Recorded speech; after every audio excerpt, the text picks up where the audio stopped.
வணக்கம்.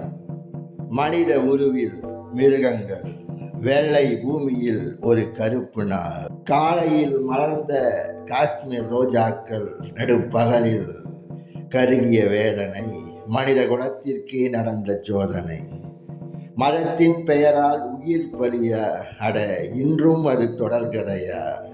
பூமிக்கும் வானத்துக்கும் படி இல்லையா? இதை கடவுளிடம் கேட்க வழி இல்லையா? அமைதியை தேடி வந்தவர் தலையில் 1000 இடி விழுந்தது.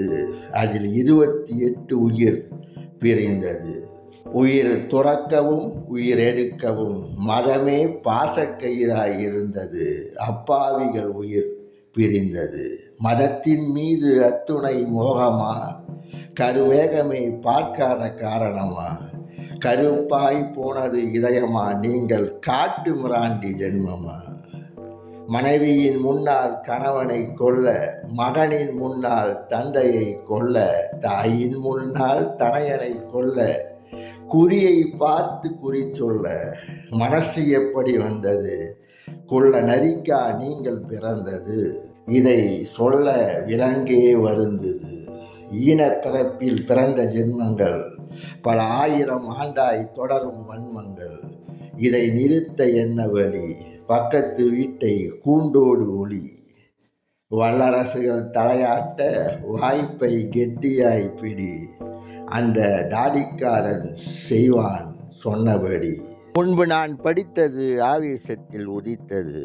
ஆனாலும் உண்மை நிலை, மனித மூளையை மதங்களை கொண்டு ஆள்வது சுலபம் என்று எண்ணிய சிலர், நாட்டு தலைவர்கள் கூட மதத்தின் பெயரால் ஒரு போலி செல்வாக்கை உருவாக்கி தங்களை சாகச மனிதர்களாக காட்டிக்கொள்ளுகிறார்கள். ஆனாலும் உலகத்தில் மனிதன் காட்டு மிராண்டி காலத்தில் இருந்து மாறிய பிற்காலத்தில் உதித்ததுதான் மதங்கள். அப்போது அதில் வகுக்கப்பட்ட சித்தாந்தங்களும் சிந்தனைகளும் இன்றைய மனிதனுக்கு ஏற்புடையதாக இல்லை. அதே சித்தாந்தத்தில் சிந்தனையில் வாழ்கின்ற மனிதர்கள் காட்டு மிராண்டிகளாக நம் கண்ணுக்கு தெரிகிறார்கள்.